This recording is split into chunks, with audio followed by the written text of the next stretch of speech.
Minicamp matters, okay?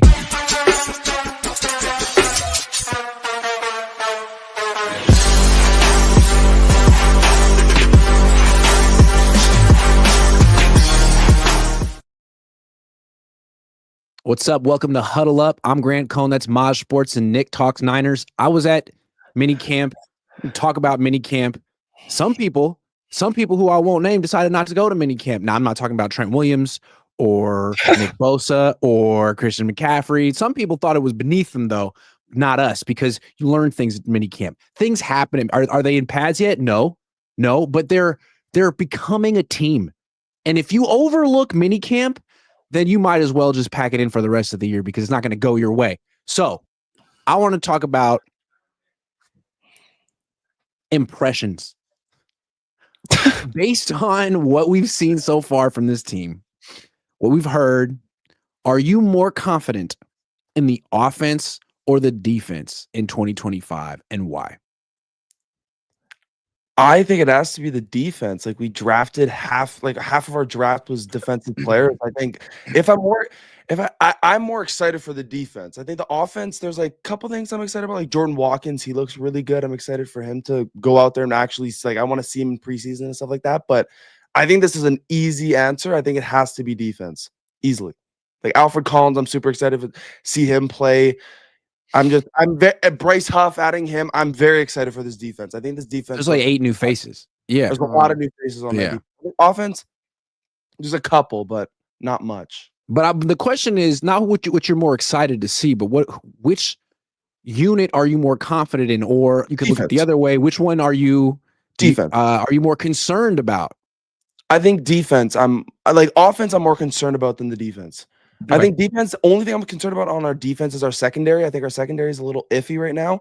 But otherwise, I think our defensive line, linebackers, I'm excited to see Nick Martin. I think our defense is going to have a way better year than our offense. Like, I think our defense is going to be a huge part. Plus, we have Robert Saleh. So, I think the defense. So, yeah, I'm thinking the same thing, to be honest. There's just too many question marks, like, on the offense with, like, Ayuk, coming off an injury. What's CMC going to be like coming back? People are saying he's healthy. Some people are saying he's lost a step. Like, who knows, right? I don't know. I know that the defensive line obviously is going to be a lot of rookies. And then, taking that linebacker spot is probably going to be either D, who's still a young player, or a rookie. You have Renardo Green taking his first year at, really playing starting snaps at cornerback. So, I don't know. I would say that I'm still more confident in the defense with all of that in play. Plus, you have to be more confident in the defense because we don't have a special teams coach as our defensive coordinator. Like, we have Robert Saleh, top defensive coordinator in the league. Our defense is automatically going to be better. That's just so interesting, though, because I agree with the two of you. And I thought you guys would say offense. And I thought I was going to be the one being like, wait a second, actually. But we all agree that a defense that has Robert Saleh, Nick Bosa, Fred Warner, Diamador Lenore, and 5 rookies and a couple second-year players inspires more confidence than this offensive group that's been together freaking 8-9 years.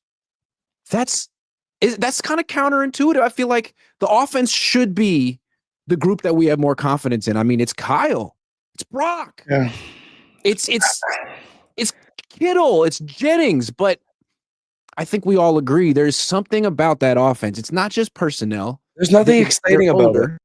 They're older. They have injury issues over there. And I feel like schematically too, like that's part of the issue here. Like, we know Saleh's going to be a step ahead. He's evolving. He had to split his attention between being a head coach and a D coordinator in the last 4 years. I think we're going to see some of his best work as a D coordinator now. With Kyle, I think we've kind of been waiting for him to evolve a little bit the last couple of years. Schematically, I know he's gotten a lot out of Christian, but I don't know if that's going to necessarily work anymore. So, yeah. I think I would choose the offense if maybe we had like a new offensive line, something like that. Yeah. There's nothing special about this. Like, I honestly think this offense is the same offense that we had last year. Maybe adding Jordan Watkins maybe he's going to help out. Otherwise, I don't really know. I think this is kind of the same exact offense. Yeah, my only hope for the offense is that, like, it's forced to look differently because Debo's not there. So Kyle's going to have to change it up. And I really hope he doesn't just resort to same Debo plays, but just throwing in like Jordan Watkins or Ricky. You know, like I really hope it forces him to change schematically. And I mean, he went and spent money on a tight end. Like let's run some different personnel, right? Like He's gonna two have tight end to. sets. Like I don't know. Yeah, he's gonna have to, and I hope he does. I hope he Yeah, does did too. you guys see the clip of Debo running for the Dude, Commanders in that practice? looked bad. He looked like he had my weight. God. It looked bad. He looked so slow. Why does he look that slow?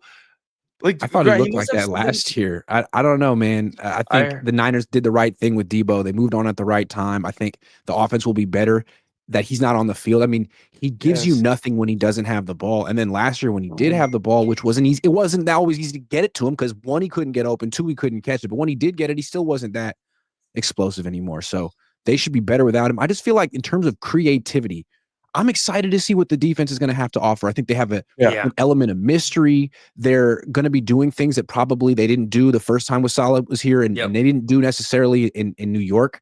All new personnel. I'm actually pretty confident about that defense, even if they do start 4 rookies. With the offense, I'm like, I've been waiting for the next wrinkle for years. And I think when they had McDaniel, they had so many wrinkles. And McDaniel is a very creative coach. He may not be a head coach at all. He may get fired this year. But Kyle and him worked really well together. And since he lost McDaniel, I feel like there's been a little bit of like, they've been stuck a little bit in terms of ideas. Yeah. Nick, go. I don't really know what to say right now. I'm just, I don't know. Don't go, Nick. Make him keep making noises. Yeah. I mean, you're not wrong though. Like, I mean, when McDaniel was there, he was considered like offensive coordinator, but he was really just like, it's not like he called plays, right? But he's like a brainstorm guy, and then Kyle would sort of call the plays. But they were a lot of McDaniel's plays. Yeah, and there's something about like Kyle being challenged by somebody he trusts, and we haven't really had that, and that's kind of what's been the problem in my opinion. So I mean, they have an offensive coordinator now this year. We'll see how much Kyle lets him weigh in on it. But something has to change, and I think Kyle knows that. I think that's why he did that. But let me tell you what I've been seeing in camp in terms of like scheme from the Niners offense. Okay. And I'm not allowed to say like too many specifics, but I think I can say this. I mean, we see the play action. That's always going to be a heavy staple of the Kyle Shanahan offense. For sure. I didn't see him throw one screen pass in OTAs or minicamp. I'm sure they're going to install him and they're going to be a part of the offense, but I feel like with Ben Johnson, one of the best things about his offense is not just the play action, which is there, but bajillion different screens, wide receiver screens, running back screens. Where's the stuff that makes life easy for Brock Purdy? Those things were prevalent in the Jimmy Garoppolo offense because he freaking stunk if he had to hold the ball more than 2 seconds. Brock is good at extending plays, but I'd like to see Kyle get back to like the quick distribution plays that Brock's good at as well. Anyway, it's one suggestion for Kyle. I mean, with somebody like Jordan Watkins or, CMC is like Cowing. himself, like Cowing, like those obviously hit. And there's nothing more frustrating as a 49er fan than watching the last like 5 years of the 49ers defense just somehow getting eaten alive by screen passes. Like we've seen it all too much. So it'd be nice to see it implemented. I agree. I don't think it means anything though that they're not necessarily running it in camp. Like I don't think camp is a place where you're just like, kind of calling out screens a whole ton. But if you didn't see any, then that is maybe like a little. That's true. Maybe they're going to install that when the media isn't there because that's the kind of like specialty stuff, or they'll wait for another time. But another thing I'd like to see them install. Jordan James is going to catch anything out of the backfield. That's what I'm curious about. I don't think he did. Did he catch a lot out of the backfield in college? He didn't. He actually did a decent amount. But, decent. Like I mean, the NFL's crazy. Completely different. So I don't know if he's like Garendo and McCaffrey are good receivers, but when it comes to just running the ball, like who's going to have the best vision and the most velocity hitting the line of scrimmage? It might be Jordan James. It is. But he never fumbled the ball in college. Like he's a guy like you're in the red zone. I think you just take it with Jordan James. He's bruising runner. Yes, he's he's like I just don't know I don't know what's going to be his role outside of that right now. That's what worries me. is because But I think that's a role the Niners need, because I think with Garendo and McCaffrey, it's two like injury prone guys who you want to throw the ball to almost as much as you run the ball. So who's taking the tough yards? Ideally, not those two guys. Ideally, maybe in the playoffs. Yeah. I think Jordan James is just Jordan Mason 2.0. He doesn't have the but in tempo person, he looks a lot has. smaller than Jordan Mason. I'll say that. He does run hard though. They gave him a pitch to the right yesterday. He bent it back to the left. He exploded. He ran really hard. He might be good. We'll see. Is he faster than Jordan Mason? No. Yes. There's no way. Really? He is. I mean, he times faster than Jordan Mason, but I don't know. Jordan Mason runs hard. Mason runs so hard.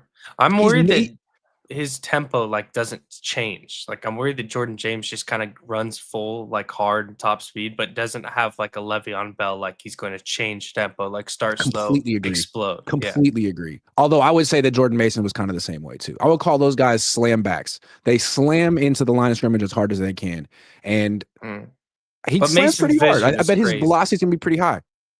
Yeah, but. You saw it when the Niners lost to the Chiefs last year. You had Jordan Mason running hard, and you had Kareem Hunt, who had that pick and slide ability. And it's Hunt was better in that game. He was. And I like Jordan Mason. Yeah. Hold on, we got Shyla Q being saying can we convert Garendo to a fullback since he is better at catching than running the ball? P.S. Missed the food vids. I missed the food vids too. I'll bring one back this weekend. I promise. I can't promise that, but I'll try. I don't know. Garendo at fullback. Larry's been pushing that for a year and a half. Yes, I mean since he got drafted, Larry's been pushing that. I feel in this system, a fullback is a blocker first, and I don't think that Garendo's that kind of a blocker. No. And we already have the best fullback in the league, the greatest player in the NFL. He's so good. I know. Good person too. I like what he's all about. Okay, next topic. Purdy's best trade. I put this out there on Twitter, YouTube. What would you, if you had to pick between one thing, what is his best trait? His ability to process information from the pocket or on the field, or his ability to extend plays? I don't think there's. I think there's only one answer. Really. Yeah. And I think it's his anticipation. He's arguably the best quarterback in the NFL when it comes to anticipation. Yeah. That's a good answer. He's really good at it. A lot of times you can literally see it on the field. You can see it on TV, he's throwing 90% of his balls with anticipation. It's not like he's, you know what I mean? Mm-hmm. And especially at his height and arm strength, he has to. He has to do that. So that's his best trait. He has traits like his mobility where he's sneakily good at it, but that's not something where I'm oh yeah, he's one of the best quarterbacks in the NFL when it comes to moving out of the pocket. He's good, but it's not something that separates him. When it comes to anticipation, he has to be top tier at it. Otherwise he wouldn't be very good. So that's why I think anticipation by far. I would agree too. I think it has to be anticipation. I think him extending plays, I don't know if this is just me. I feel he's really good at extending plays, but sometimes I feel he just he does too much, if that makes sense. Sometimes he tries to extend the play and he'll throw it out of bounds or something like that. I think he's good at extending the play, but sometimes I feel he just does a little bit too much. I don't know if you guys agree with me. Yeah, I think he does that a lot last year. He does that a lot. He runs around, spins back, runs across the field, does a front flip, and then throws it out of bounds or chucks it downfield. It's kind of pointless. But honestly, I do think his best trait is anticipation. There's that one throw against the Lions when he had to throw it to Pearsall, and Pearsall caught it with one hand. That's the one that comes in my mind right away. It's anticipation. That's his best trait. And I think it's go with his calmness in the pocket too. He's very calm in the pocket. Purdy doesn't get he kind of did that last year a little bit, but I think it's because our O-line is so crappy that he has he's oh crap, they're already here, and then he runs out and does all that stuff. But I think he's very calm. He's very, very calm. See, this is where I think that the disconnect is, or where the disagreement is. I don't see it the way you guys see it with Purdy, and he is a very good quarterback. But I think most people would agree with you. I think most people feel that Purdy's best traits are mental. It's the way he processes. It's the way he throws it. It's the way, when he throws the ball, his decision making. I feel all that's overblown. I feel it's his legs. That if you take away his legs, he's Jimmy. That as a pure pass, as a passer, he's average, and he's elevated in this system. But what's different about him from Jimmy is once 2.5 seconds go up and he has to like make something happen on his own, he can. He doesn't get nervous. He can run for first downs. He can get out of the pocket and throw for first downs or big plays. He can throw moving left. He can throw moving right.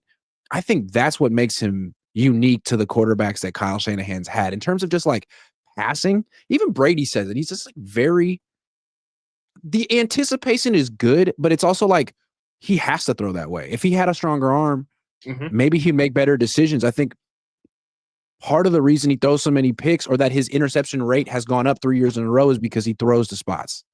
And sometimes he didn't necessarily read it out correctly or he got confused, like against Baltimore on Christmas. That was like bad. A lot of people, like when he came on the scene, they're like, man, this is Drew Brees. Drew Brees is a great processor with incredible anticipation. I don't see him as the next Drew Brees. I see him as more of a, I don't know what I was trying to do with this right here. You know what I'm saying? I was like, I lost the words. I just started swaying back and You think he's a forth. better Jimmy G? A little bit better. Or the exact the same? legs make him, that's a huge asset. And I think they're almost underrated because the Niners don't really use his legs. He uses his legs. He does. I don't think they've ever called a zone read for or any type of quarterback run, which is crazy because they used to call that stuff for CJ Beathard and Alex Smith, which used to be awesome to watch. But that was obviously the same coaching staff. I think if the Niners featured his legs a little bit more, he'd get more love for it. But it's just something that he does here and there. It was a big reason they won the NFC Championship game. They used a little bit of his legs this year. Like they did the one run against the Cowboys, the run against the Cardinals when he went like that. Like they used it sometimes. He did run a little bit. Was it a called design play or was it? I think it was. No, there was one ad lib.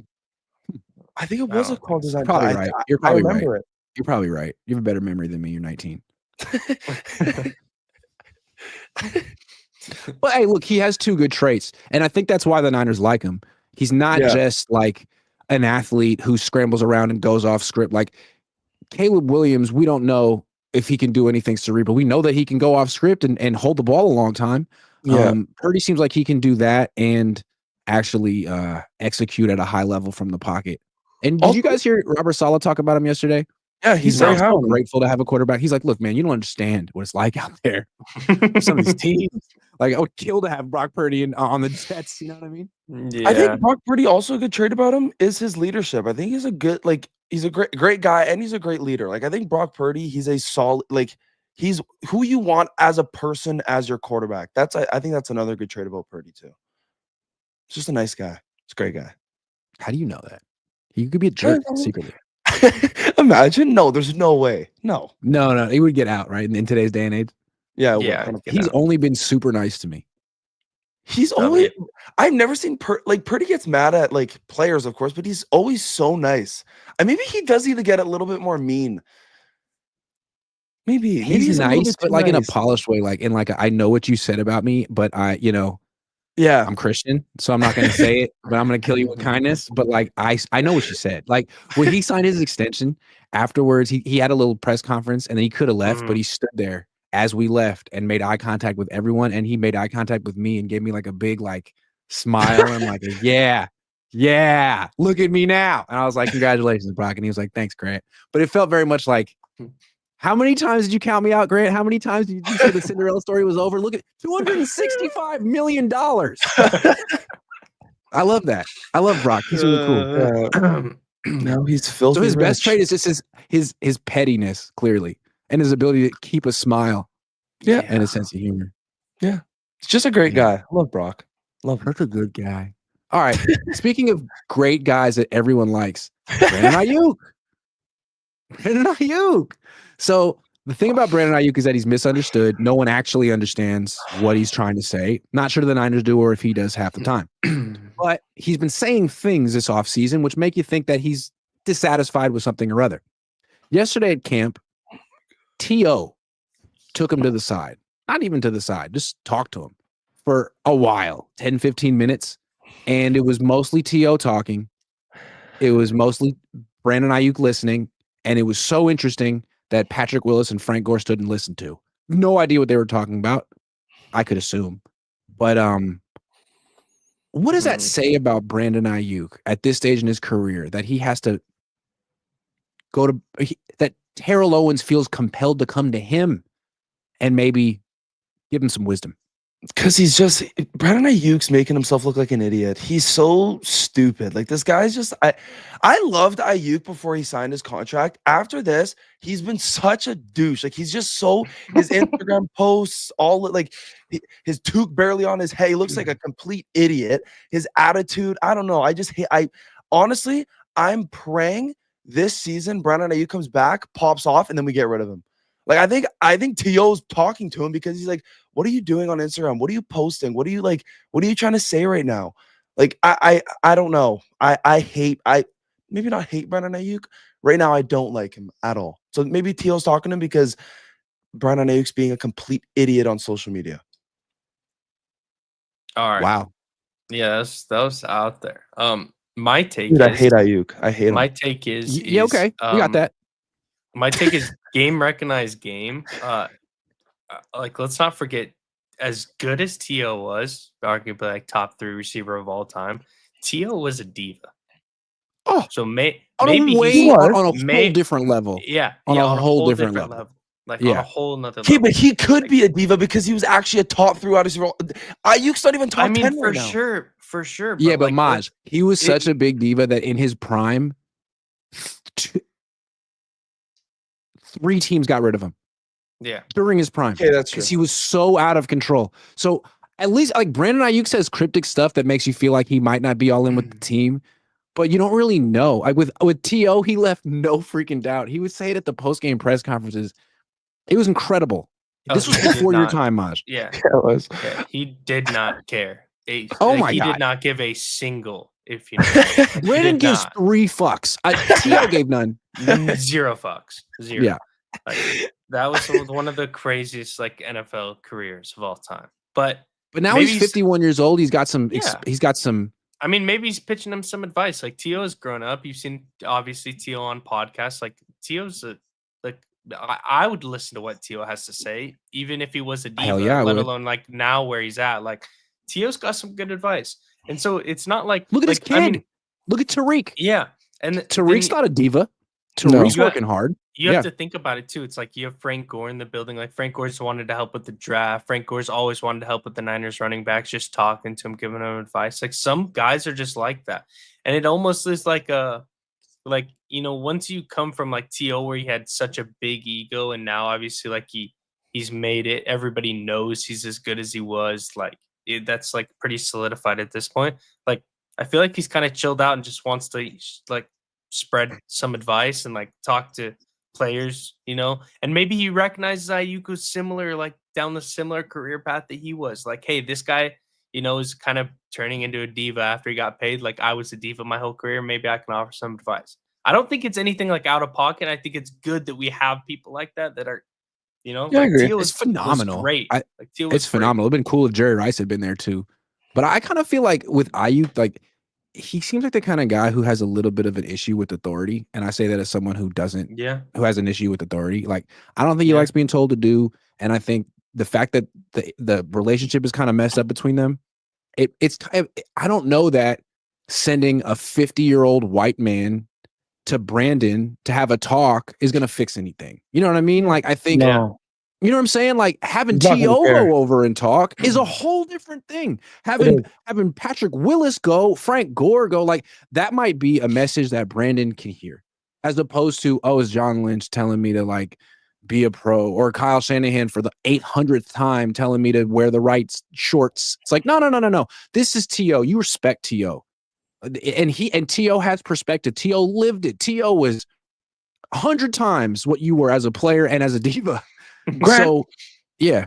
How much has Ayuk like changed? Because you're in the building. How much has he changed? Because like I feel like he's changed so much ever since his rookie season. He was like a joyful guy, smiling. Now I just feel like he doesn't want to be there. Like, do you see that or no? Because I see it from he seems alienated. Yeah. And you know what? Maybe there's good reason. I just feel like what he does a poor job of is expressing himself. He clearly is upset, and he expresses that, but everyone's like, well, what does that mean? Who are you mad at? Do you want to be here? Do you not? Are you mad at this person or that person? It's like if it was clear and he was maybe a little bit more like grown up about it, he'd have more support. But it just kind of feels like a teenager lashing out. Yes. And Yeah. if you're a fan of the team, you're not going to take his side. Yeah, see, like he goes to Instagram, and writes like cryptic, like gangster rap It lyrics, doesn't even understand. Yeah, I and don't then even know what he's saying. and then like To would go to the presser and be like, "Man, fuck this guy," you know what I mean? Like he wouldn't Yeah, care. Like pretty To much. wouldn't care, and he would be like straight up about it, Whereas like It's like it's he Jeff gives these Garcia's fault. He's not cryptic getting me the Instagram ball. points. Yeah, Yeah. and then I don't know. So it's just so different, but I don't know. I could see how I could you say look, he's like alienated. Look, well, here's an awkward, not an awkward, but a little transition into what I want to talk about. Bleacher Report, was it Bleacher Report? I think it was Bleacher Report. Came out today with the 10 worst contracts in the NFL. Ayuk number 7. And it's not just because he blew out his knee. He wasn't playing well before he blew out his knee. And now he's looking like a malcontent. I wonder if that was part of the conversation too. Like, dude, you are making yourself undesirable around the league. Like, the Niners don't want you and no one else does. And that's a bad place to be. I mean, just last year, everyone wanted you. It's funny how things can change really quickly after 1 year, one injury, one contract. Yeah. Is that fair? 7th worst contract in the league? I would say for don't right think so. now, I still don't think so. What, Nick? For right now, yeah. Like right now, yes. Like you don't think it's a 7 worth? I think it's a top 10 worst contract right now. 100%. I don't understand. Like, there's wide receivers that just got signed for 45. You're telling me right now that Do you want the full top 10? I can give you the full top 10. Yeah, give us the full top 10. Report. Yeah. All right. So number 1, obviously we know at number 1, right? Deshaun. Yes. Deshaun. Yeah. Number 2. Guess? Another quarterback. Dak? Yes. Yeah, that's a good. Number 3, Dan Moore Jr. Okay. Tennessee Titans. Oh. Number 4, Tua. Okay. Yeah. Valid. I mean, Number 5, Tremaine Edmonds, linebacker for the Bears. Yeah. Number 6, J.C. Horn, $20 million a year cornerback for the Panthers. And number 7, he's a top corner in the league. No, I wouldn't say top corner in the league. He's a good corner though. He's a good corner. It's a lot of money. And then you got Brandon Ayuk at number 7, Bradley Chubb at 8, L'Jarius Sneed 9, Chase Young at 10. Okay, maybe he isn't. Because all those guys you just listed off are like confirmed washed. Like all those guys are just not good. Yeah. Ayuk still he can still show something. He has a chance. He has a chance, right? And I think Ayuk. Yeah, that's hard. I don't. Look at Maj getting slowly back on the Ayuk bandwagon. I love to see it. I love to see. He was upset 5 minutes ago, but I figured it was like sort of his process, of his grieving process. Yeah, it's like that. It's like that. It's anger, but then it's sadness, and then it's acceptance. You know what I mean? I still don't like Ayuk. I still don't like Ayuk. I still don't like him. I still don't like. That's fair enough. I still don't like him, but I don't know. Maybe. Yeah, I still don't like says compare the way the Lions have treated Amon-Ra and how they dealt with his contract compared to how the Niners have treated BA. Okay, that's a good point. But that's not a. The Lions every step of the way have treated Amon-Ra St. Brown like he's a special person and a key cornerstone member of their franchise. Okay, let's look at this though. Let's look at this. The Lions have never won anything. The Lions have always been bad. The Lions have been bad for 15, 20 years plus. Like horrific, okay? They put together a good coaching staff. They put together a good front office when it comes to the GM. They finally start drafting well. They get good players and they start winning games. What ownership would not be excited to start paying players that are homegrown, that they drafted, and they're finally good? And then you have a guy like Amon-Ra St. Brown, who is cream of the crop when it comes to a wide receiver and cream of the crop when it comes to a guy who you would want on your team and being a leader. I'd want him to date my daughter. I don't even have a daughter. But my point is, Stephon Diggs, absolutely not. But my point is they've paid the quarterback, they've paid a wide receiver, they've paid the tight end, they've paid all their linemen, they've paid their running backs. There hasn't been any issues. And then you're comparing it to a Niners organization, which is used to winning, has a different, GM and different coach compared to when we have won a Super Bowl, right? And I guess right you before could both even of you say were born, different yes. owners. Yeah, you could say different owners too, right? So it's like it's not a relative conversation because how the Niners have handled the contracts in this regime have been completely different to the way the Lions have, and the terms of it are completely different. So it's like you can't really compare BA and Amon-Ra St. Brown's contract negotiations. It doesn't really make sense in my head. I think the Lions have a really good GM. I don't know about their head coach. They had good coordinators. I think he's good. Yeah, he's a good GM. Holmes, him from the Rams.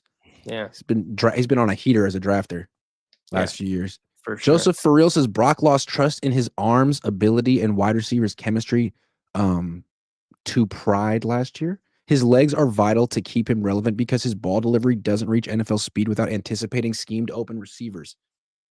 Ooh. His ball delivery doesn't reach NFL. Hold on. His legs are vital. Yeah, but at the same time, like, I'd rather him check it down to Christian McCaffrey or Isaac Guerrero than him scramble, right? Like, he's a good scrambler, but he runs a 4.8 and he's small. He's going to get hurt if he keeps doing it. I mean, that and two, like, I feel like what's getting overlooked on this whole conversation, it seems like the chat is overlooking it too, is like, are we just going to act like quarterbacks in the NFL don't throw with anticipation to a schemed open receiver? Like, is that just something that doesn't exist? Because why would we pay offensive coordinators? Why would we pay great wide receivers? Like, of course you're expecting this guy to be open. You pay him $30 million. and he's getting schemed by a coach who that's his entire job. Like, are we just gonna act like, hey, we're not like no quarterbacks anticipate anything? Very true. No, every good quarterback has to be able to do this. But I think what some people would say is that Brock Purdy does more. Purdy has to. Like, Purdy has to do this. I think as opposed to Justin Herbert, who can and also can wait for visual confirmation, wait till the guy's open, and then fire it in there. And that's why he threw 3 picks last year. I mean, for sure, but it's not like I think that you could point to a bunch of plays where he doesn't like have to. Like, it's not like I don't know. I think it's so overblown when he's talking about arm strength. Like, remember when we played the Jags? When we played the Jags, I think 2 years ago, and Brock's getting blitzed. He stands in the pocket. Kittle has no room to step up and drops that dime to Kittle. Like that. That was a dog. Like it's not arm strength. Like, I think it's so overblown that this guy just has like a noodle. Yeah, but like every NFL quarterback can make that throw. It's not like that is such. Grant, that was. I mean, like, I'm not saying every NFL quarterback has the accuracy to hit that throw, but like, there's not one NFL quarterback who like can't reach Kittle down the field on that one. Like, no, but the ball would die. I think 40 yards in the air. I think half of the NFL quarterbacks, they would have ran out of the pocket in that time. Purdy stayed, got hit in the arm. No, I agree with that. I totally agree with that. But in terms of just pure arm strength, which starting quarterback has less of it? And not that that's the end all be all trait for a quarterback. Obviously, it's not. It's not. Tua for sure. But I my point is, I think it's overblown. Actually, I don't think Tua. I don't know about that. But anyway, it's not the most important thing anyway. No. Yeah. But I feel like last year, I don't know what happened down the stretch. Those 7 losses in 8 games were bad. And he did seem like he hurt his shoulder against the Seahawks. He never seemed like he was fully healthy again the rest of the season. He was incredibly awful in Buffalo, but that was a weird game in the snow. Maybe he just was hurt. I think they kind of just gave up after. Like, all those rest of those games, like, it looked like they didn't care anymore. I don't think I would have. If I was playing, I wouldn't care. Trey Greenlaw cared that one time. Yeah, he did. Yeah, he's. Dazzle says, how does putting young players in the doghouse help their development and generally not utilizing them? Maybe it's time for a culture change. I agree with Dazzle. I mean, I feel like a lot of us have been saying this for a while, and I think Daz has as well. Like, I've never understood this young player thing, and the downfall of the Niners is going to be like not playing young players until they absolutely have to. And if you're ever in a case where you absolutely have to play young players, you're in a rebuild and you are probably fired, right? And it's a new coaching staff anyways. So it's like I've never understood this. Like, you should always be playing young players. Like, I hope Jordan Watkins plays. I hope that the defensive players that we drafted have to like start and play. Like, I really think that that's something that helps inject, especially when you have an older team, like, the Kittles, the Juice, like you have to inject young, fresh legs into the roster, because I feel like it gives them a boost. Like, oh, this guy's flying around next to me. Like, imagine if like Fred, like with Nick Martin, like if Nick Martin's flying around and taking people's heads off, like, you can't tell me that's not going to help Fred play better and help him like, oh, this guy's got me. Like, he's not just a scrub. Like, this guy's got me. You know what I mean? Saleh talked about this yesterday. He's like, look, I'm pretty liberal with my rules on defense because I don't want players to be overthinking things, and I want them to be able to be pretty free. But like Gus Bradley's much more strict, and he has a rule and a name for every freaking movement, and there's merits to both approaches. But I think the reason Saleh's more liberal with this stuff is because he wants to get young players on the field. And if you're really strict about this stuff, then you're going to end up playing older players because those are the guys who know all your little techniques and have repped it a million times. Yeah, but they're not as good and they're not as explosive. And the Niners tried that last year. They had a veteran defense that knew all the things the coaches wanted them to do, but they were slow. I think that's what I like about Saleh, and I think that's what Kyle's problem is. He's always going to be gravitating towards older players because if you gave them a written test on a Friday, here are all the plays I'm calling. Here's what do you have to do? They're going to ace the test, and Jordan Watkins and Jacob Cowing won't when they're just better football players. Yeah. The only time I've seen this work with the Niners is when they got Gibson, and he was playing safety. Deshaun. Right, and that's defense. But on offense, at wide receiver, Kyle does this. Like he'll play Trent Sherfield and Mohamed Sanu over Brandon Ayuk because maybe Brandon Ayuk didn't understand the motion he was supposed to do once or whatever. You know what I mean? Like Kyle set up a test that only a 3-year veteran could pass. Yeah. And I'm afraid that's going to happen to Ricky Pearsall this year. Yeah, on offense, they did get a Sanders in like the back half of his career, and I loved him. Man, Sanders was he was awesome. So fun. He was awesome. Yeah, he was good. Was he better than Ayuk? At the time, yeah. Yeah, at the time, yeah. At the time, for sure. He's a little bit more explosive. Yeah, he's gross. He had just played for a while, and like his career he had a good career. Like when you're at that point, I feel like you know how to just manipulate defensive backs. So even if you lost a step, like you still got it. Yeah, he was open in the Super Bowl in that deep one. Yeah, Jimmy Garoppolo overthrew him. Yeah. Okay, guys, it's prize picks time, and when we do prize picks, wait a second. Okay, well, I guess it's just that's kind of messed up, huh? No, all good. All good. Hold on. Let me see if we can try that again. Yeah, wait. Where is he? There he is. Where's prize pick? It's on the screen. I see it at least. Well, hold on. It's on. Is it? Wait a second. I'm going to get it on the screen in a second. This is great content right here. So how you guys doing? So I think we're going to do hockey prize picks. Yes. Maybe golf prize picks. Come on, Oilers. Okay, here we go. Oh my gosh. Nick, keep laughing. Tonight's gonna be it's gonna be different, Nick. Let's freaking go. All right, here we go. NHL. Evan Bouchard more than 3.5 shots. It's a lock. Go like it is. He has like freaking 5. He's getting like 6 shots every game. Look, 7, Evan 8, Bouchard. 9. I love that. Okay, give me another one. We're playing more or less, of course. I think we take Gretzky's over because that's the only way Oilers are winning. More or less. Gretzky laces up this Nick, more or less. less. Really good one. No, Gretzky's a retired player. I'm just messing. Take I would take like what are the saves? What are the saves like for? You're such an asshole, Nick. You're such an asshole. Bobrovsky at 27.5. I mean, pick more, Nick. I'd pick more. Well, no. The reason why I'm saying pick more is because I think the Oilers are going to have to be shooting a lot because they have to win this game. If they don't win this game, it's going to be tough sled. That checks out for me. Anyone else you like? You know what, David? No. He had no shots last game. Give me Draisaitl more goals, more than 1 goal. Draisaitl, go down. Draisaitl? Yeah, Leon Draisaitl. Leon? He's not even in here. No, I didn't see him. No, dude. There's no Leon. Sorry. That's crazy. I don't know. I don't want to pick. I'm not picking any Florida players. Oh, you're in the popular. That's why. You're just in the popular, I think. Oh. Points. Draisaitl. That's more than points. Don't do points. He's gonna score. He's scoring. Assists, face-offs, 1 goals, shots on goal.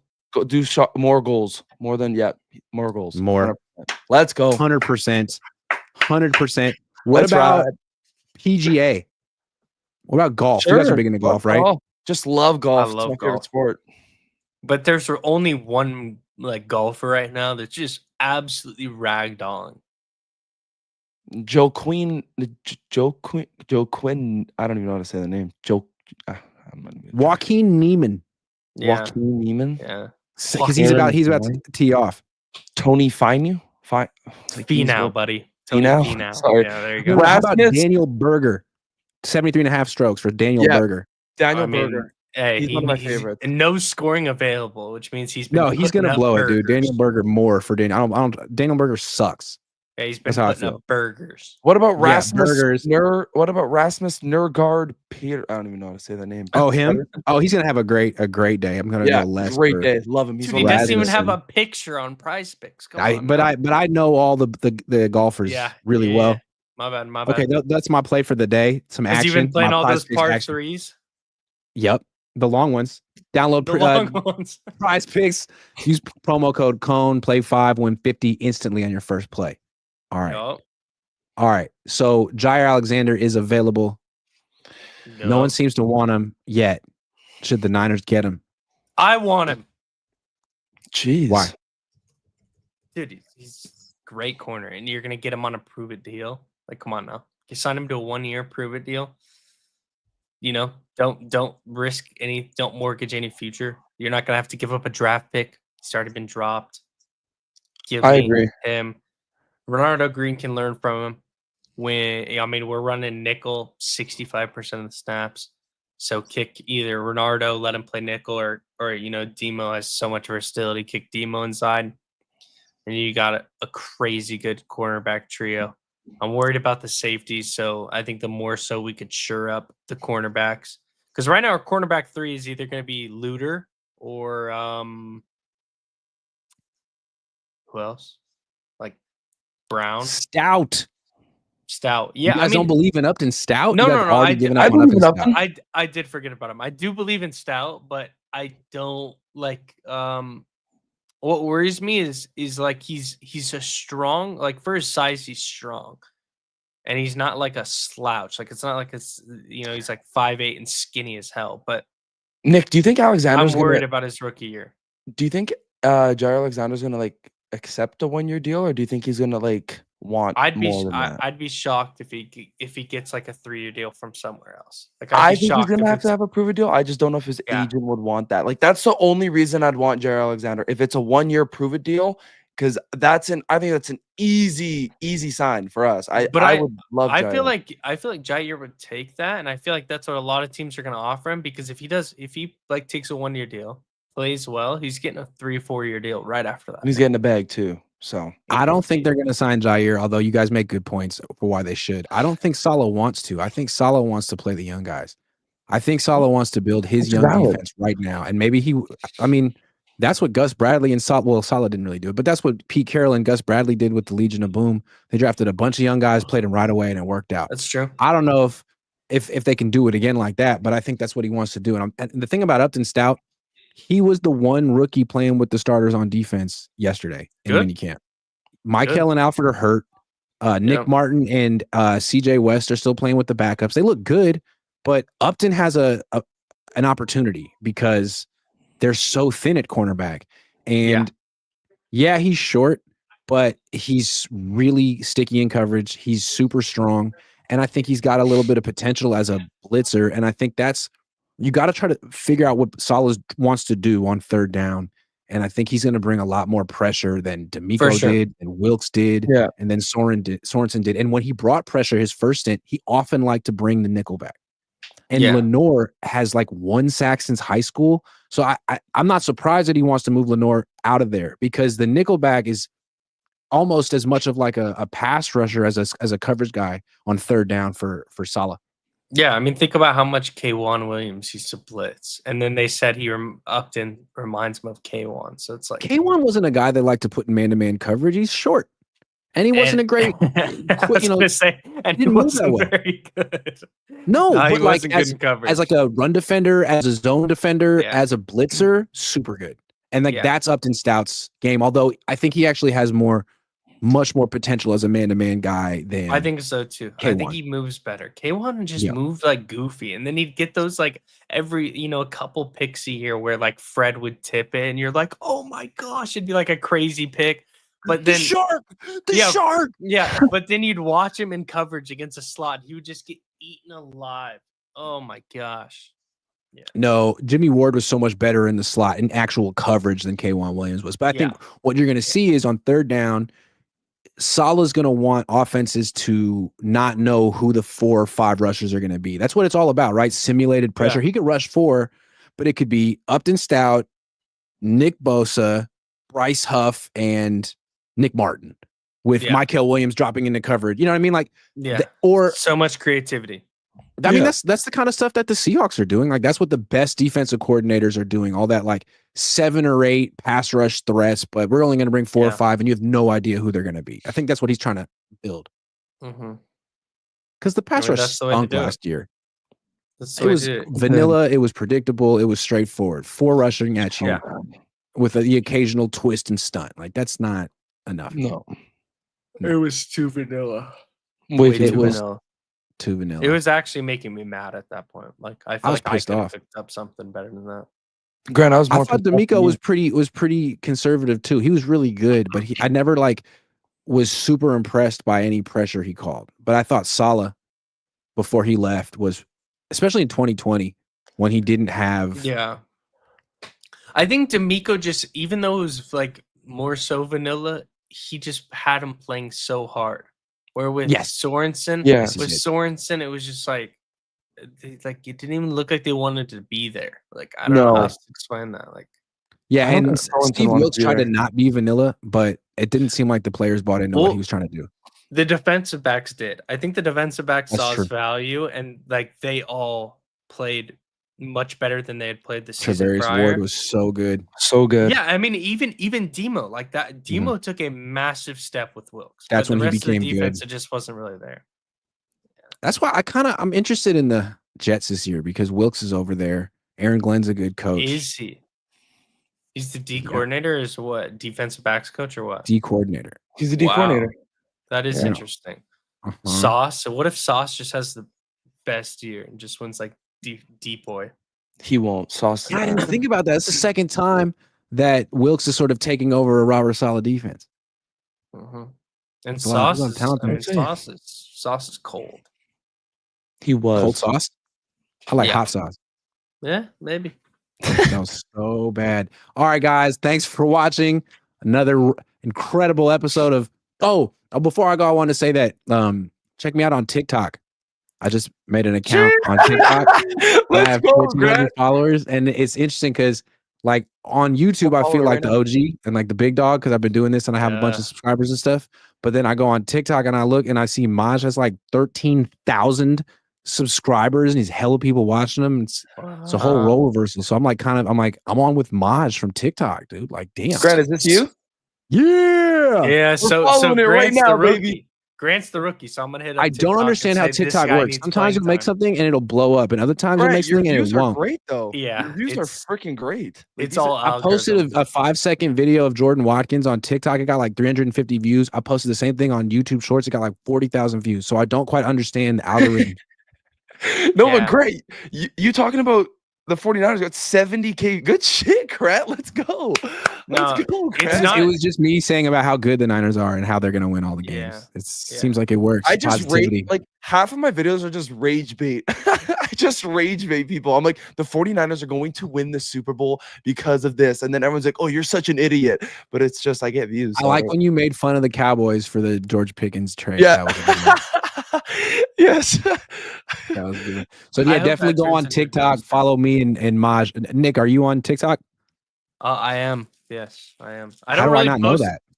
I don't know. It's just Nick Talks Niners everything. It's just, dude, I'm so busy with my life. Like it's crazy. I mean, how a lot of people dare you have a life? I know. A lot of people are always Niners, man. Get him out of here. You're gonna call yourself Nick Talks Niners. No, a lot of people always say like, "Oh, I'm so busy with my life," but like, I mean, I spend way too much time like for other people, not myself. But that's besides the point. So I don't post a lot, but I will be posting soon. Is it TikTok for kids? Grant, you're fine. I feel like TikTok, like every social media platform goes through the same. Like this is Facebook, MySpace, where the kids find it at like 18. Like kids are on high school, Facebook college now, kids find it, make it cool.